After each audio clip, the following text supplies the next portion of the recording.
Student, again we are going to discuss or we continue the first chapter from the civics from class 10, and the name of this chapter is a power sharing, and today I am going to describe the topic is why power sharing is desirable. In previous class, student, we have discussed about two topics. First one is the majoritism in Sri Lanka, okay, and second one is accommodation in Belgium. We have seen that or discussed that which type of situation was found in Sri Lanka and what was the fruitful effort of Belgium. Okay, but in both countries we have found the differences. In Sri Lanka or in Belgium we have found the differences. In Belgium we have seen that the total, you can say, the French people, or you can say other one is the Dutch speakers. Okay, both they are joined together. Okay, and they started to rule in the country in very peaceful way. Okay, or you can say, in Sri Lanka we have seen that there is a majoritism in Sri Lanka. That means those people belong to the Sinhala. They give pressure to the Tamil people, and you can say that in Sri Lanka those people belong to the minority group. They are not safe.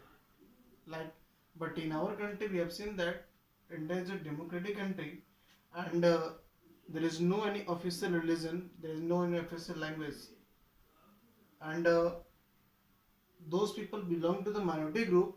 They are also safe in our country. Okay, and no any government decision crush the right of the minority people. है ना student? तो ये सारे हमने points जो है आपका previous class में हमने डिस्कस भी किया स्टूडेंट. तो अब आज हम जो डिस्कस करने जा रहे हैं जो टॉपिक है why power sharing is desirable. नहीं, आखिर ये पावर शेयरिंग क्यों सही है? ये क्या पावर शेयरिंग सही होना चाहिए? हमने देखा था ना प्रीवियस क्लास में जो है फर्स्ट हम लोग इंट्रोडक्शन कर रहे थे, मींस डिस्ट्रीब्यूशन ऑफ पावर. अभी क्वेश्चन है जो पावर जो जब हम लोग डिवाइड कर देंगे तो ऑब्वियसली तो ये क्या होगा, एक तरह से इसका नेगेटिव साइड जा रहा है क्या हमारा, कि उससे हमारी जो पावर क्या जो डिवाइड हो जाएगा. लेकिन ये जब हम लोग देख रहे हैं कि पावर शेयरिंग जो है आपका पॉलिटिकल साइंस में ये जो है तो देखते हैं कि पावर शेयरिंग क्या है, डिस्ट्रीब्यूशन ऑफ पावर, है ना. और यहाँ पर जो है सेंट्रल गवर्नमेंट, स्टेट गवर्नमेंट और अदर जो है हमारा जो है लोकल जो बॉडीज है उसमें हमारा पावर क्या क्या है डिवाइड किया गया है. तो आखिर क्यों ये सही है power sharing? We are going to discuss the first reason is that the prudential reason, and second reason is that moral reason. I have classified both reason. First one is the prudential reason and second is the moral reason. आखिर ये prudential reason कहने का sense क्या है? जो हम लोग समझ सकते हैं, जो अंडरस्टूड कर सकते हैं, उसके लिए टर्म्स हमने दिया prudential reason. First one, it reduces the chances of conflict between various social groups. अब जहाँ पर मेजोरिटी ग्रुप, मेजोरिटी या माइनॉरिटी, ये दोनों पीपल जो है आपस में जो है एक कम्युनल हार्मोनी में रहना स्टार्ट करें, है ना, कोई आपका कॉन्फ्लिक्ट नहीं हो, नहीं कोई आपका डिस्क्रिमिनेशन नहीं हो. जैसे हमने बेल्जियम में देखा था कि जो मिनिस्टर जो बने थे हमारा आपका, उसमें भी देखा था कि इक्वल फ्रेंच का भी इक्वल स्ट्रेंथ हमारा, और फ्रेंच का भी और आपका डच का भी. तो जहां पर ये होगा बिल्कुल डिस्क्रिमिनेशन नहीं होगा. तो बोल रहा है कि जहां पर आपका पावर शेयरिंग होगा वो बिल्कुल जो है कॉन्फ्लिक्ट होने की पॉसिबिलिटी जो है वो कम हो जाएगी, है ना.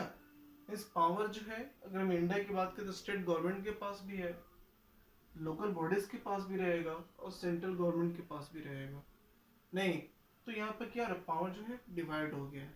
नहीं, किस किस वे में, ताकि काम को सही वे में जो है आपका उसका फ्रूटफुल रिजल्ट जो है उसका निकल सके, है ना. अगर हम लोग एग्जांपल देखते हैं, अगर हम लोग घर में कोई मैरिज ओकेजन होने वाला रहता है ना, तो हर एक मेंबर को जो है ना एक जो वर्क जो डिवाइड कर दिया जाता है कि आपको इसकी रिस्पॉन्सिबिलिटी लेनी है, आपको इसकी रिस्पॉन्सिबिलिटी लेनी है। और आखिर उससे होता क्या है, ये सारे काम जो है ना वो ओकेजन जो है काफ़ी एक पीसफुल वे में और एक फ्रूटफुल वे में जो है क्या होता है वो कंप्लीट हो जाता है। नहीं तो ये आपका बेनिफिट होता है आपका पावर शेयरिंग का। तो क्या करें कि जहाँ पर जो है दोनों ग्रुप, हर ग्रुप के लोगों को जो है एक इक्वल राइट मिलना स्टार्ट हो जाएगा। नहीं, उनकी पावर को, उनके राइट का वायोलेशन नहीं होगा, उनके साथ कोई डिस्क्रिमिनेशन नहीं होगा। नहीं तो ऑब्वियसली हम उस केस में जो है कॉन्फ्लिक्ट होने की पॉसिबिलिटी हमारा नहीं है। सोशल ग्रुप में आपका क्या होगा, आपका कॉन्फ्लिक्ट नहीं होगा। सेकेंड है क्या कि violence and political instability, violence होगा ही नहीं, पॉलिटिकल इंस्टेबिलिटी भी नहीं है। जैसे हम लोग देखते हैं ना, अभी हम लोग अपने कंट्री में क्या है, एक डेमोक्रेसी का जो है क्लास 9 में जो है पढ़ना था कि एक डेमोक्रेसी का जो है आपका डिमेरिट्स क्या है कि पॉलिटिकल इंस्टेबिलिटी है। मैंने एक एग्जांपल के थ्रू भी बताया था कि सपोज डेट अगर कोई प्रेजेंट गवर्नमेंट है, उस गवर्नमेंट को समझने में जो है ना वहाँ के लोग जो है 4 और 5 ईयर्स जो है उस गवर्नमेंट को समझते हैं, उनकी वर्किंग पॉलिसी को देखते हैं, उसकी वर्क अचीवमेंट को देखते हैं, है ना। अगर बाय द वे जो है नेक्स्ट इलेक्शन होता है, उस इलेक्शन में उनकी गवर्नमेंट अगर चेंज हो जाए तो फिर से जो है न्यू गवर्नमेंट को जो लोगों को समझने में काफ़ी समय लग जाता है। बहुत सारे जो पेंडिंग टास्क है ना, बहुत सारे जो प्रीवियस जो टास्क होते हैं वो आपका पेंडिंग ही हो जाता है ना। तो ये कह सकते हैं कि हमारे डेमोक्रेसी में क्या था टर्म, एक पॉलिटिकल इनस्टेबिलिटी का। नहीं तो बोल रहे हैं कि वायलेंस एंड पॉलिटिकल इंस्टेबिलिटी होगा ही नहीं जब सारे ग्रुप जो लोग सेटिस्फाइड होंगे लोग, है ना, या हमारा जो मेजोरिटी है या माइनॉरिटी है या किसी भी रिलीजन के लोग अगर वो सेटिस्फाइड रहते हैं। नहीं, कोई भी डिसीजन इनसे पूछ के लिया जाता है, इनके प्रेजेंस में लिया जाता है ना, न्यू डिसीजन भी इनके प्रेजेंस से लिया जाता है, आपका सजेशन लिया जाता है। तो उस केस में तो हमारा कॉन्फ्लिक्ट होगा नहीं। और बोल रहे कि वायलेंस भी नहीं होगा। वायलेंस कहाँ पर होगा कि अगर जो है कोई पार्टिकुलर डिसीजन गवर्नमेंट लेती है और किसी पार्टिकुलर कौम के लोगों को पार्टिकुलर ग्रुप के अगेंस्ट में, उनके राइट के अगेंस्ट में है, तो उस केस में क्या करते हैं लोग अपने राइट का वायलेशन समझते हैं और उसके लिए लोग जो है प्रोटेस्ट करना स्टार्ट कर जाते हैं।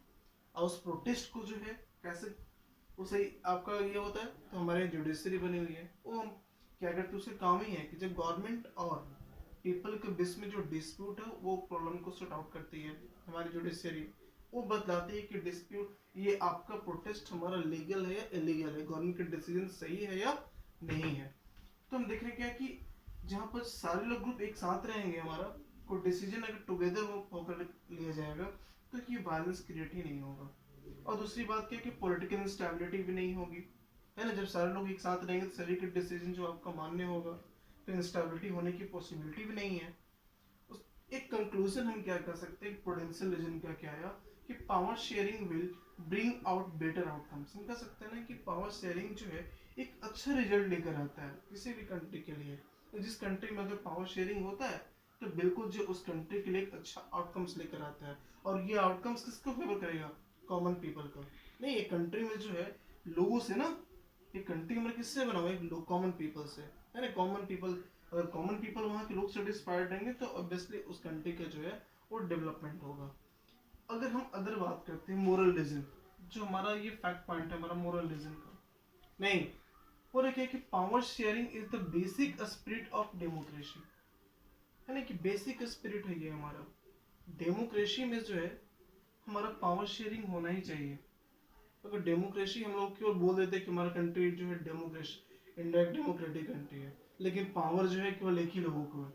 जैसे हमने पाकिस्तान का देखा कि पाकिस्तान में 1999 के समय में जो है मिलिट्री रूल के समय जो भी मेजर डिसीजन होते थे वो आपका वहाँ के प्रेसिडेंट जो था परवेज मुशर्रफ, जिसके मिलिट्री रूल का हेड बोलते हैं, वो भी वही डिसीजन लेता था। अगर हमारे इंडिया में खुद ऐसा हो जाए कि इंडिया की मान लो कि डेमोक्रेटिक कंट्री है यहाँ पर, लेकिन अगर मेजर डिसीजन जो हमेशा जो है अगर रूलिंग गवर्नमेंट का हेड ले, कैबिनेट के द्वारा लिया जाए और किसी से बिना कोई सजेशन भी नहीं लिया जाए, कोई इसका जो है आपका कोई डिस्कशन भी इस पर नहीं हो, तो हम नहीं कर सकते हैं कि ये हमारा एक डेमोक्रेसी का एक क्या कर सकते हैं गुड स्पिरिट ऑफ डेमोक्रेसी है। तो यहाँ पर क्या है, पावर का शेयरिंग किया गया है ना। और यही जो हमारा एक डेमोक्रेसी का एक बेसिक स्पिरिट भी है। देखो इसको हम लोग इससे भी बोल सकते हैं कि power sharing the good in democracy, और डेमोक्रेसी के लिए जो है ना एक पावर शेयरिंग जो है क्या किया गया, अच्छा माना गया है ना। केवल बोलने से नहीं कि हमारा कंट्री एक डेमोक्रेटिक कंट्री है ना। सेकंड जो पॉइंट है हमारा कि people have a right to be consulted on how they have to be govern, है ना। यहाँ पे इंग्लिश टर्म्स क्या बता रहा है कि लोगों से बात करने, लोगों का आइडिया लेना चाहिए। लोग समझेंगे ना कि आखिर कैसे काम करना, उन्हें एक प्रिंसिपलिटीज मिलेगा, आइडियाज मिलेगा, व्यूज मिलेगा, नहीं, है ना। People have right to be consulted on how they have to govern.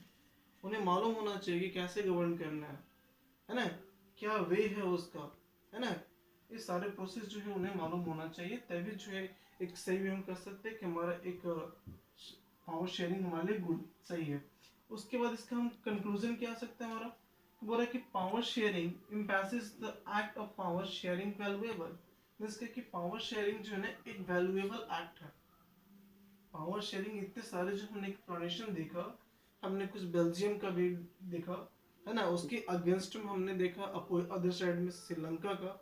ये दोनों सिचुएशन से देखने के बाद मिला कि those people who live in Belgium they are fully satisfied or they are more satisfied as compared to those people who live in Sri Lanka, उसके compare में।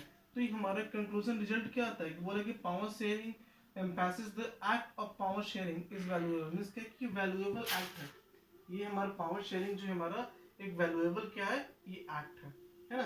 तो ये आज का जो क्लास का स्टूडेंट जो पावर शेयरिंग इज डिसेबल, जो लास्ट होगा हमारा ये फॉर्म ऑफ पावर शेयरिंग्स, है ना, उसमें जो है लास्ट पार्ट टॉपिक है इस चैप्टर का, वो हम लोग जो है नेक्स्ट क्लास में स्टूडेंट डिस्कस करेंगे।